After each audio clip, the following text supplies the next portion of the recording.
அனைவருக்கும் வணக்கம். இன்னைக்கு நான் உங்களுக்கு ஒரு அறிவான கதை சொல்ல போறேன். ஒரு நாள் ஒரு சீடன் தன்னுடைய குரு கிட்ட கேட்டானா, நல்லதை படைச்ச ஆண்டவன் தானே கெட்டதையும் படைச்சிருக்கான். அதனால நல்லதை நம்ம ஏத்துக்கிற மாதிரி கெட்டதையும் ஏத்துக்கிட்டா என்ன அப்படின்னு கேட்டானா. அதுக்கு குரு சிரிச்சுக்கிட்டே, அது அவங்கவங்க விருப்பம் அப்படின்னு சொன்னாராம். பகல் உணவு வேலை வந்துச்சா. அந்த சீடன் தனக்கு அளிக்கப்பட்ட உணவை பார்த்து அதிர்ச்சி அடைஞ்சானா. ஒரு கிண்ணத்துல பாலும் இன்னொரு கிண்ணத்துல பசுமாட்டு சாணமும் வைக்கப்பட்டிருந்துச்சாம்.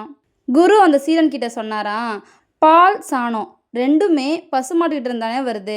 பாலை நம்ம ஏத்துக்கிற மாதிரி சாணியையும் நம்ம ஏத்துக்கிட்டு தானே ஆகணும் அப்படின்னு சொன்னாராம். சீடன் திரு திருன்னு முழிச்சானா. உடனே குரு, பால் போன்ற நல்ல விஷயம் நம்ம வாழ்க்கையே சந்தோஷமா வாழ, அதனால நம்ம அதை அப்படியே ஏத்துக்கலாம். சாணியை விளக்கி மண்ணில் புதைச்சி உரமாக்குற மாதிரி தீய விஷயங்களையும் விளக்கி அதை புதைச்சி அதில் தர பாடத்தை வாழ்க்கைக்கு உரமாக்கி உயரும் வல்லமை கற்க வேண்டும் அப்படின்னு சொன்னாராம். இதோட இந்த கதை முடிஞ்சிருச்சு. இந்த கதை உங்கள் எல்லாருக்கும் பிடிச்சிருக்குன்னு நம்புகிறேன். இன்னொரு அழகான கதையில் நாளை மாலை 5 மணிக்கு சந்திப்போம். நன்றி.